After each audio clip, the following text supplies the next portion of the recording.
Hello বন্ধুরা, তোমরা সবাই কেমন আছো? আমি প্রজ্ঞা চলে এসেছি আরও নতুন একটা ভিডিও নিয়ে।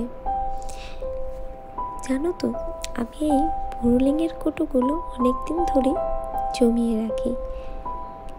ভাবি ফেলে না দিয়ে জিনিস যত্ন করে রাখাই উচিত, যদি কোনো দিন কোনো না কোনো কাজে লেগে যায়।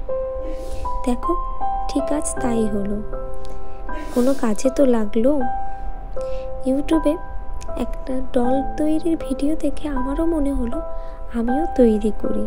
না, আমি পুরোপুরি তার মতো তৈরি করিনি, আমি এখানে আমার নিজস্ব ছোঁয়া দিয়ে তৈরি করেছি। ছোটবেলা থেকে সবাই ডল পছন্দ করে, পুতুল নিয়ে খেলতে, পুতুল কিনতে, বিশেষ করে মেয়েরা। আমরা তো 3 বান্ধবী মিলে পুতুল নিয়ে খেলতাম। খালি খেলতামই না, পুতুলগুলো এক্সচেঞ্জ করে আমার পুতুল ওর বাড়িতে, ওর পুতুল আমার বাড়িতে, এমনও করতাম। তোমরা কারা কারা পুতুল নিয়ে খেলতে ভালোবাসো আমাকে কমেন্টে জানিও। তো তাই আজ ভাবলাম যে একটা পুতুলই তৈরি করি।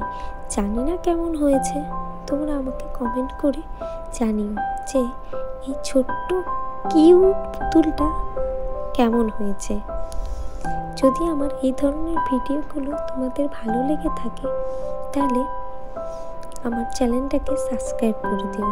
আরও নতুন নতুন ভিডিও পেতে বেল আইকনটাও প্রেস করে রেখো, তাহলে সবার আগে নোটিশ তোমাদের কাছে চলে যাবে। আর লাইক, কমেন্ট এবং শেয়ার করতে ভুলো না কিন্তু।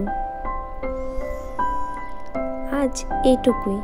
নেক্সট ভিডিওতে আমি এটাতে কি কি কালার করলাম সেটা তোমাদের সাথে শেয়ার করে নেব। সো টাটা, দেখা হবে নতুন একটা ভিডিওতে।